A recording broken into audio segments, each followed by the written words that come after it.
Hello students, I hope all of you are fine at your home.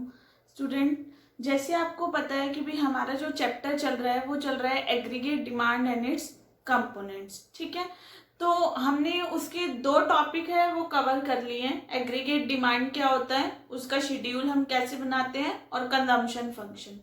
आज का जो हमारा टॉपिक रहेगा वो रहेगा हमारा सेविंग फंक्शन। जैसे कि मैंने आपको बताया था, जो हमारी इनकम होती है वो किसके इक्वल होती है, आइदर हम कंज्यूम करते हैं और आइदर हम क्या करते हैं, सेव करते हैं।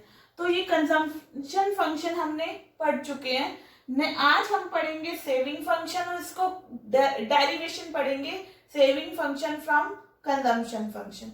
तो करते हैं हम स्टार्ट। देखो, सेविंग फंक्शन क्या होता है। सेविंग फंक्शन का मीनिंग होता है functional relationship between S and Y, यानी कि रिलेशनशिप होना, फंक्शनल रिलेशनशिप होना किसके बीच में, सेविंग के बीच में और इनकम के बीच में। ठीक है, जैसे जैसे इनकम आपकी क्या होती चली जाएगी, बढ़ती चली जाएगी, वैसे वैसे जो सेविंग है वो भी क्या होती चली जाएगी, बढ़ती चली जाएगी। ठीक है, इनकम और सेविंग के बीच में कैसा रिलेशनशिप होएगा, पॉजिटिव रिलेशनशिप होएगा। इसको हम शेड्यूल और डायग्राम के साथ स्टडी करते हैं। देखो, शेड्यूल हमने वही पहले वाला ही बनाया है जो हमने कंजम्पशन फंक्शन का बनाया था। देखो, इनकम 0 थी तो आपकी कंजम्पशन कितनी है, 20। मैंने कहा था कि भी कंजम्पशन एक्सपेंडिचर कभी भी 0 नहीं हो सकता, कुछ ना कुछ सर्वाइवल के लिए आप कंज्यूम करोगे ही करोगे। उसको हम क्या बोलते हैं, पता होगा सबको, आपको ऑटोनोमस कंजम्पशन। देखो, इनकम 0 है, कंजम्पशन 20 है, तो सेविंग कितनी हो गई, -20। As you know that income equal to consumption plus saving, तो income minus consumption equal to क्या आ जाएगा, सेविंग। 0 - 20 कितना आ जाएगा, -20। इनकम 50 है तो कंजम्पशन कितनी है, 60 है, यानी कि 50 - 60 -10। 100 ही कमा रहे हो, 100 ही खर्च कर रहे हो, यानी कि सेविंग क्या कर रहे हो, 0। इनकम 150 है, खर्च कितना कर रहे हो, 140। बाकी 10 कहाँ जा रहा है आपका, सेविंग में जा रहा है। ठीक है, देखो, सेविंग नेगेटिव कब है, जब इनकम क्या है, कम है और कंजम्पशन क्या है, ज्यादा है। सेविंग 0 कब है, जब इनकम इक्वल टू क्या है, कंजम्पशन है। और सेविंग पॉजिटिव हमारी कब है, जब इनकम ज्यादा है कंजम्पशन से। क्लियर है। अब हम चलते हैं इसके डायग्राम पे। देखो, डायग्राम पे O X axis, O Y axis हमने यहाँ लिख दिया। ये हमारी हो गई इनकम और ये हमारी हो गई सेविंग। आप सभी को पता है कि भी इनकम और जो सेविंग है वो हमेशा कहाँ से स्टार्ट होगी, नेगेटिव से स्टार्ट होगी। क्यों, इनकम 0 है, आप कुछ ना कुछ कंज्यूम कर रहे हो तो वो खर्चा कहाँ से उठा रहे हो, सेविंग ही तो उठा रहे हो। आज आप लॉकडाउन है, काम नहीं कर रहे हो, सब बिजनेसमैन घर बैठे हैं तो पास सेविंग का ही तो यूज कर रहे हैं, तो सेविंग कहाँ जा रही है उनकी, नेगेटिव में जा रही है। तो ये देखो, सेविंग हमारी यहाँ से स्टार्ट होगी। ठीक है, यहाँ से हमारी सेविंग स्टार्ट हुई, फिर यहाँ तक आई, ये क्या हो गई, 0, और फिर ऊपर चली गई। देखो, ये हमारी इनकम है। इनकम देखो यहाँ पर क्या है, ज्यादा है सेविंग से। फिर इनकम क्या है यहाँ, सॉरी, सेविंग क्या है यहाँ पर, नेगेटिव है। फिर देखो यहाँ पर क्या है, जब इनकम और कंजम्पशन इक्वल हो जाते हैं, सेविंग क्या हो जाती है, 0। फिर सेविंग क्या हो जाती है यहाँ पर, पॉजिटिव। तो ये था हमारा सेविंग फंक्शन। अब इसको एक्सप्लेनेशन भी करनी है इसकी। देखो, ऐसे लिखना है आपने, फर्स्ट लाइन तो आप यही लिखोगे, income is shown on the O X axis and saving is shown on the O Y axis. जो एस लाइन है वो क्या है, स्ट्रेट लाइन है, वो कहाँ से स्टार्ट हुई है, -20 से क्या हुई है, स्टार्ट हुई है हमारी। ठीक है, माइनस से हमारी क्या हुई है, स्टार्ट हुई है। फिर जैसे जैसे इनकम बढ़ती चली जा रही है, सेविंग भी हमारी क्या होती चली जा रही है, इंक्रीज होती चली जा रही है। देखो, जो एस लाइन है ये कांस्टेंट रेट से क्या हो रही है, इंक्रीज हो रही है। 10 से क्या हो रही है, इंक्रीज हो रही है, तो उसको हम बोलते हैं लीनियर सेविंग फंक्शन। ठीक है, when S increase at constant rate with the increase in their income, when s is a straight line, then it is called linear saving function। और हमारा देखो क्या होता है, एक वर्ड होता है हमारा MPS। जैसे आपने MPC वर्ड पढ़ा था ना, वैसे ही हम एमपीएस पढ़ेंगे। एमपीएस का फुल फॉर्म होती है हमारी marginal propensity to save. MPC की थी मार्जिनल प्रोपेंसिटी टू कंज्यूम। तो देखो एमपीएस है वो हमारा इक्वल होता है delta S upon delta Y, यानी कि इनकम में चेंज हो जाने से, इनकम में एडिशन हो जाने से सेविंग में भी क्या हो रहा है, एडिशन हो रहा है। इनकम का कुछ पार्ट किस में जा रहा है, हमारा सेविंग में जा रहा है, तो वो हमारा क्या होता है, एमपीएस। ठीक है। अब स्टूडेंट्स आपको पता है आपने एमपीसी भी पढ़ लिया और एमपीएस भी पढ़ लिया। आपको यहाँ पर मैं एक चीज बता दूं, जो एमपीसी होता है और जो एमपीएस होता है वो हमारे 1 के क्या होता है, इक्वल होता है। देखो अब क्वेश्चन आ जाता है 1 मार्क्स में कि भी how MPC and MPS are equal to 1। किस तरह ये 1 के इक्वल होते हैं, जो एमपीसी होता है और जो एमपीएस होता है वो 1 के इक्वल कैसे होगा। देखो एमपीसी हमारा क्या होता है, delta C upon delta Y, यही पढ़ा था। और एमपीएस क्या होता है, delta S upon delta Y. ठीक है। आपको पता है इनकम को आइदर कंज्यूम करते हैं और आइदर सेव करते हैं, या एलसीएम लोगे तो डेल्टा सी प्लस क्या हो जाएगा, डेल्टा एस। तो यहाँ पर अगर हम डेल्टा लगा दे कोई फर्क पड़ेगा, नहीं पड़ेगा। तो delta C plus delta S किसके इक्वल हो गया यार, डेल्टा वाई के इक्वल हो गया, अपॉन क्या हो जाएगा, डेल्टा वाई। यानी कि जो एमपीसी होते हैं और जो एमपीएस होते हैं वो क्या होते हैं, 1 के क्या होते हैं, इक्वल होते हैं। क्लियर है। अब देखो हमारा नेक्स्ट आता है, आपने तो सी फंक्शन की वो पढ़ी थी कि भी सी फंक्शन हमारा इक्वेशन पढ़ी थी। सी फंक्शन किसके इक्वल होता है, C equal to C bar plus B Y.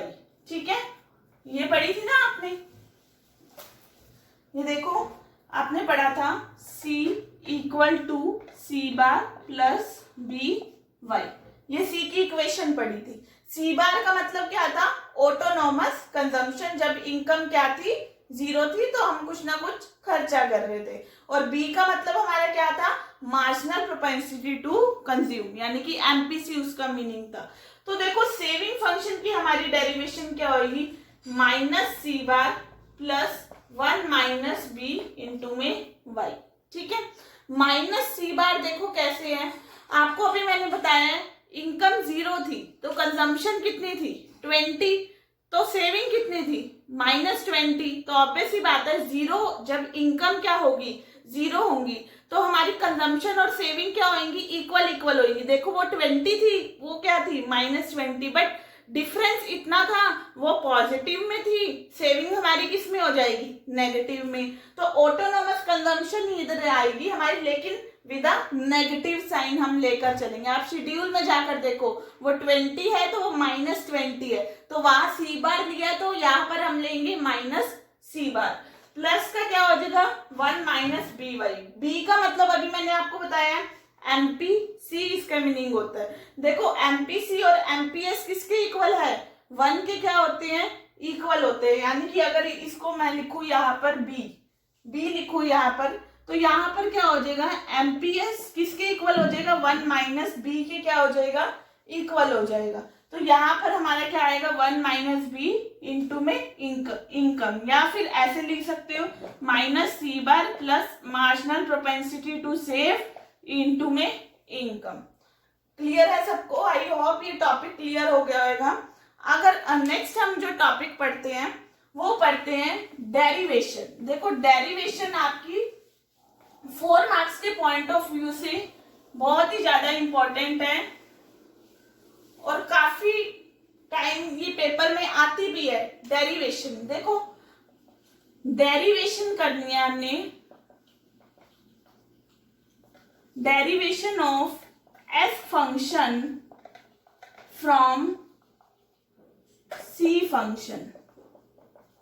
ठीक है, हमने एस फंक्शन को क्या करना है, डेराइव करना है। कौन से फंक्शन से, सी फंक्शन से क्या करना है, डेराइव करना है एस फंक्शन को। तो देखो हम इसमें दोनों का क्या बनाकर चलेंगे, डायग्राम बनाकर चलेंगे। यहां पर देखो हम किस तरह डायग्राम बनाएंगे,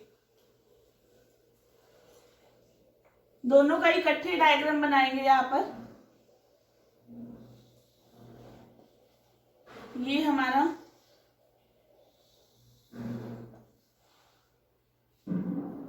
OX एक्सिस, देन यहाँ OY एक्सिस, देन यहाँ पर हम बनाए ये हमारी होगी इनकम, ये कंजम्पशन या सेविंग या इनकम। अब देखो इनकम हमारी यहाँ पर कैसे बनेगी, अभी मैंने आपको बताया था कि भी इनकम होती है वो एक स्ट्रेट लाइन ऐसे जाती है, कांस्टेंट रेट से क्या होती है, इंक्रीज होती है, और जो कंजम्पशन है वो हमारी इस तरह बनेगी। ठीक है, अब देखो जहां पर इनकम कंजम्पशन के क्या है, इक्वल है, वहां पर सेविंग हमारी क्या होती है, जीरो होती है, यानी कि यहाँ पर आपका टच करना चाहिए ये जो पॉइंट है ये हमारी क्या हो जाएगी, सेविंग हो जाएगी। ठीक है, या नेगेटिव है या जीरो है और या क्या है, पॉजिटिव है। इस तरह डराइव करना है आपको। देखो पहले तो देखो क्वेश्चन को अटेम्प्ट कैसे करना है आपने, क्वेश्चन को अटेम्प्ट करना है आपने, अगर 4 मार्क्स के पॉइंट ऑफ व्यू से आता है, डराइव करो एज सेविंग फंक्शन को from consumption function. First of all आपको सेविंग फंक्शन और कंजम्पशन फंक्शन का मीनिंग लिख देना। कंजम्पशन फंक्शन क्या होता है, functional relationship between C and Y, and saving function क्या होता है, functional relationship between S and Y। और ये उसके बाद ये लिख देना y equal to C plus S, ये आपने लिख दिया। देन उसके बाद लिखना हम इसको डायग्राम के साथ प्रॉपरली क्या करेंगे, स्टडी करेंगे। डायग्राम आपने बना लिया, डायग्राम इस तरह होना चाहिए जहां इनकम कंजम्पशन की इक्वल है वहां सेविंग आपकी क्या होनी चाहिए, जीरो होनी चाहिए, और जहां पर यहाँ पर क्या है, कंजम्पशन ज्यादा है इनकम की, तो वहां सेविंग आपकी क्या होनी चाहिए, नेगेटिव होनी चाहिए, और जब इनकम क्या हो जाती है, ज्यादा हो जाती है कंजम्पशन से, वहां पर सेविंग आपकी क्या हो जानी चाहिए, पॉजिटिव होनी चाहिए। तो इस तरह हम क्या करते हैं, डराइव करते हैं। और इसमें आपको ये भी लिखना है जो एस लाइन का स्लोप है, slope of S line equal to 1 minus slope of C line, यानी कि स्लोप ऑफ एस लाइन मतलब यानी कि जो MPS है वो हमारा किसके इक्वल है, 1 माइनस MPC के क्या है, इक्वल है। और ये लिखना है एस लाइन कहाँ से स्टार्ट है, -20 से स्टार्ट है, और सी लाइन कहाँ से स्टार्ट है, 20 से स्टार्ट है। दोनों की डिजिट्स इक्वल है बट डिफरेंस क्या है, वो पॉजिटिव है और वो क्या है, नेगेटिव है। When consumption is greater than income, then saving is negative. When income is equal to consumption, then saving is equal to zero. When income is greater than consumption, then saving is positive. इस तरह से आपने question को explain करना है, इस तरह से इसका आंसर एक्सप्लेन करना है, और लास्ट में ये लाइन जरूर लिखनी है, slope of S line equal to 1 minus slope of C line. तो आई होप आपको ये टॉपिक्स आज के क्लियर हो गए होंगे।